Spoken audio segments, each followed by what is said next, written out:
सिंह ने सॉरी कहा है अपने लोगों से और ये कहा है कि जो पीछे जो कुछ हुआ है उसको भूल करके नई शुरुआत करने का वक्त है। देखिए, एक बात तो मैं कहूं, this sorry should have come earlier, ये पहले आना चाहिए था। पश्चाताप बहुत अच्छी प्रवृत्ति होती है, बहुत अच्छा मूल्य है। आपने डिनायल मोड में रखा।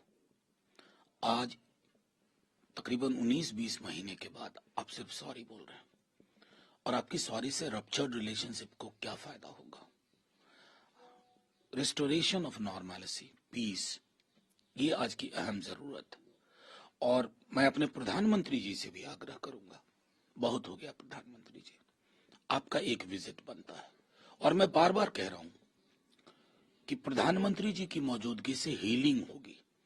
आप क्यों अपने देश के एक सूबे को ये डिनाई कर रहे हैं? ये मेरे लिए चिंता का विषय। सर, जो 19 महीने में जो खाई एक और जिस तरह की हिंसा हुई है, उसमें क्या एक्सपेक्टेशंस है जो वहां पे सत्ता में जो दल है और जो प्रधानमंत्री? देखिए, मैं सीधे तौर पर कहता हूं, माइती और कुकी समुदाय का अगर आप इतिहास देखें, ऐसे क्षण आए हैं लेकिन इतना लंबा नहीं। और restoration of peace and normality के लिए जस्टिस बहुत अहम चीज है।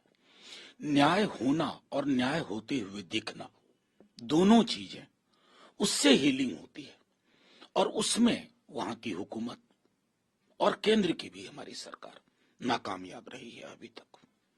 सर, कांग्रेस अध्यक्ष मल्लिकार्जुन खड़गे साहब का कहना है कि जो दलितवाद की जो एक सोच है उससे वो पीड़ित है, उसकी वजह से उसका उत्थान नहीं होगा। देखिए, आप उसको कोई भी नाम ले लीजिए, लेकिन एक तो डिस्क्रिमिनेशन की जो एक पद्धति है, मध्य युग में जो चलती थी, वो आज भी है। मैंने सदन में भी कहा कि ये पूरा ना सिर्फ दलित, आदिवासी, बल्कि एक व्यापक पिछड़ा वर्ग, विश्वविद्यालयों के अपॉइंटमेंट में NFS कर दिया जाता है, नॉन फाउंड सुटेबल। ये किस प्रवृत्ति का द्योतक है? ये NFS और कहीं होता हुआ मैं नहीं देखता हूं। और ये सिस्टमिक है, प्रणालीगत है, यानी कि प्रणाली को नियंत्रित करने वाले लोग इस तरह की चीजों को बढ़ावा दे रहे हैं। एक्सक्लूजन और डिस्क्रिमिनेशन के नए आयाम पा लिए गए। जाहिर तौर पर ये एक ज्वालामुखी की ओर हम बढ़ रहे हैं। अब ये चीजें नहीं चल पाएंगी। सर, दिल्ली की मुख्यमंत्री ने पहले LG को पत्र लिखा कि जो रिलीजियस स्ट्रक्चर्स हैं उनको तोड़ा जा रहा है। जवाब LG की तरफ से भी आया है पत्र के माध्यम से। उनका ये कहना है कि दिल्ली की मुख्यमंत्री चीप पॉलिटिक्स खेल रही है। ऐसा कोई भी स्ट्रक्चर नहीं है जिसको कि बुलडोज किया गया है, तोड़ा गया है, या ऐसी कोई फाइल भी नहीं चल रही है।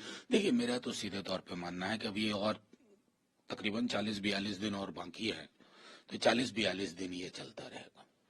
बाकी तो पॉलिटिकल पार्टीज हैं, लीडर्स हैं, चाहे आम आदमी हो, कांग्रेस हो, बीजेपी हो, लेकिन LG साहब तो इनमें से किसी में नहीं है। वो इनमें से किसी जैसा दिखने ना लगे। उनको अपनी गरिमा का ध्यान रखना होगा। बाकी कोई पार्टी जीतेगी, कोई पार्टी हारेगी, फिर वो साइकिल आगे बढ़ेगा।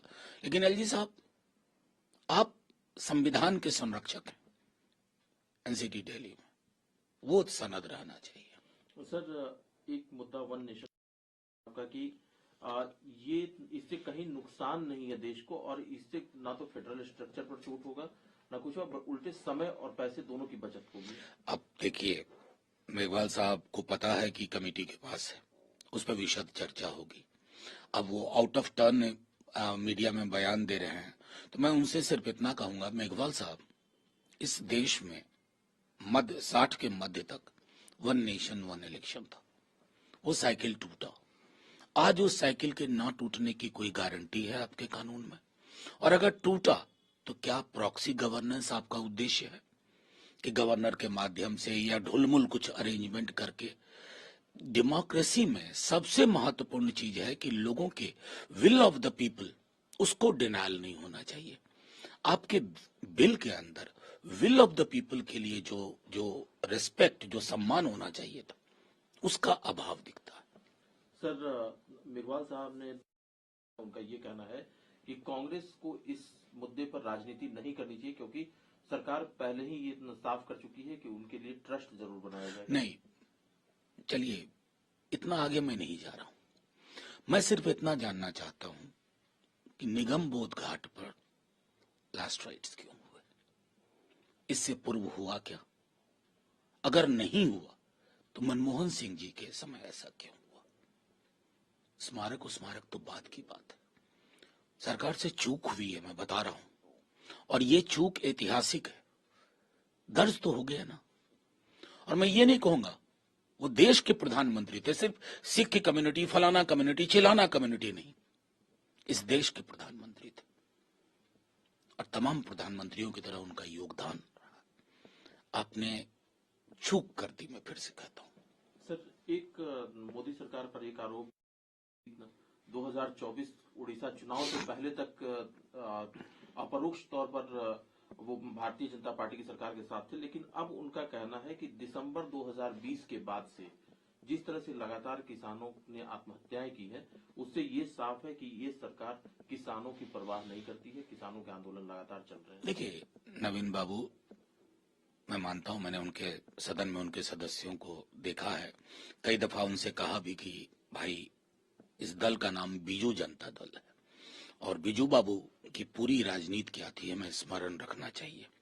अथॉरिटेरियनिज्म के खिलाफ लड़े, टोटलिटेरियन पॉलिटिक्स के खिलाफ लड़े, लेकिन जाहिर तौर पर नवीन जी लगातार चुनाव जीत रहे थे, विधानसभा और लोकसभा के थोड़े नतीजे अलग होते थे, लेकिन जब जागो तभी सवेरा।